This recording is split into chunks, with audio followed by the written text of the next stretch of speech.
தூதர் ஸல்லல்லாஹு அலைஹி வஸல்லம் மேலும் சொன்னார்கள், ஒரு அடியான் இரவு வணக்கத்தை தொடர்ச்சியாக செய்து வருகிறான்.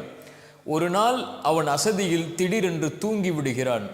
அவன் தூங்கினாலும் அது அவனுக்கு சதக்காவாக மாறுகிறது. அவன் தொழாத கூலியை அல்லாஹ் ரப்புல் ஆலமீன் அன்று அவனுக்கு அல்லாஹ் கொடுத்து விடுகிறான் என்று அல்லாஹுடைய தூதர் ஸல்லல்லாஹு அலைஹி வஸல்லம் அவர்கள் சொன்னார்கள். அந்த ஹதீஸுடைய விளக்கமும் அதுதான். ஒரு செயலை நீங்கள் செய்தால் அதை தொடர்ச்சியாக செய்யுங்கள்.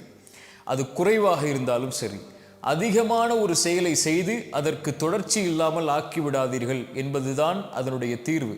குர்ஆனை ஒரு நாள் ஒரு பக்கம் ஓதக்கூடிய வழக்கம் உள்ளவர்களாக இருந்தால் ஒரு பக்கத்தை தினமும் குறைந்தபட்சமாவது ஓதி விடுங்கள்.